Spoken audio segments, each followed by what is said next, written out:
एक समय की बात है। हैरी नाम का एक लड़का अपनी विडो मदर के साथ रहता था। वह फ्लूट बहुत ही स्वीटली बजाता था। हैरी नदी के किनारे अकेले बैठा है, अपने विचारों में डूबा हुआ। एक दिन वह सैड था क्योंकि उसकी स्टडीज में अच्छे मार्क्स नहीं आए थे। उसे लगा काश उसने अपनी माँ की बात मानी होती और हार्ड स्टडी की होती। वह रिवर बैंक पर बैठा सोच रहा था कि माँ को यह कैसे बताए। तभी उसे एक आवाज सुनाई दी, why are you looking so glum? तुम इतने उदास क्यों दिख रहे हो? हैरी ने ऊपर देखा तो एक बड़ा सा टर्टल उसकी ओर तैरता हुआ आ रहा था।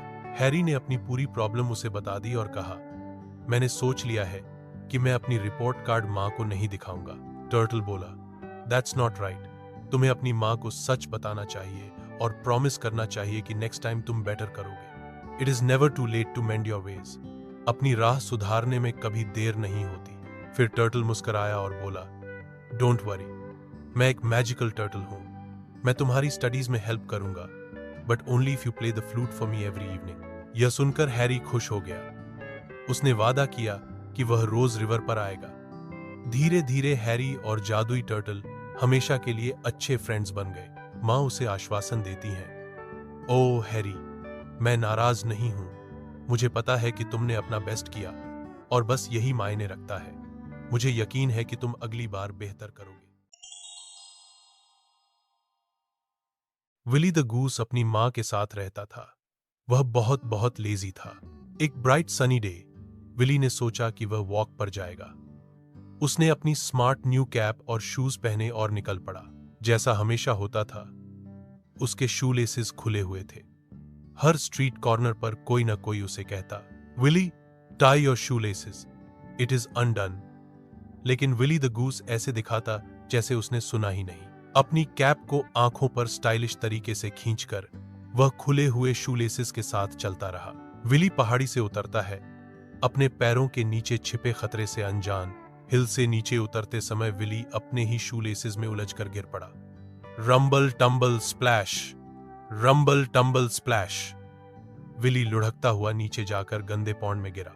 उसकी नई कैप उड़ गई और कीचड़ वाले पानी में डूब गई। बेचारे विली का सिर पास के पेड़ से भी टकरा गया।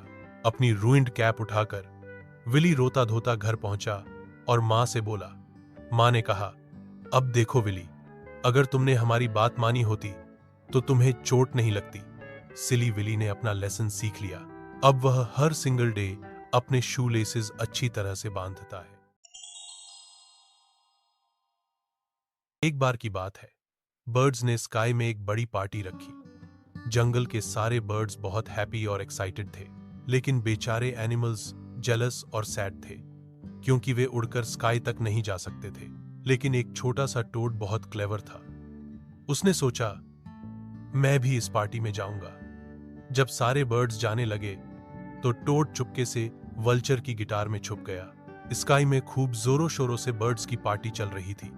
पार्टी में जब बर्ड्स ने टोड को देखा तो सब बहुत सरप्राइज्ड और एंग्री हो गए, लेकिन टोड ने मजे कर लिए।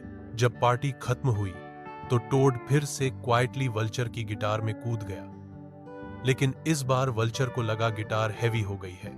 उसने गिटार को जोर से हिलाया, लेकिन इस बार वल्चर को लगा गिटार हैवी हो गई है। उसने गिटार को जोर से हिलाया। टोड नीचे अर्थ पर गिरा और उसके पीसेस हो गए। फिर वल्चर को उस पर दया आई और उसने नीडल और थ्रेड से टोड को स्टिच कर दिया। फिर वल्चर को उस पर दया आई और उसने नीडल और थ्रेड से टोड को स्टिच कर दिया। आज भी जब हम टोड का बॉडी देखते हैं तो उसमें वो निशान साफ दिखते हैं जहां उसे मेंड किया गया था। मेक्सिको में एक बार जनेलिया नाम की एक छोटी लड़की रहती थी। वह हर दिन मेहनत करती और अपनी मिर्चों की क्यारी उगाती थी। एक सुबह जब जनेलिया अपनी क्यारी देखने गई तो उसने देखा कि एक वाइल्ड बोर खुशी खुशी उसकी मिर्चें खोद खोद कर खा रहा था। हट हट शू शू, जनेलिया ने कहा, लेकिन वाइल्ड बोर हिला तक नहीं। तभी एक हैन वहां से गुजरी और बोली, मैं इसे भगा दूंगी।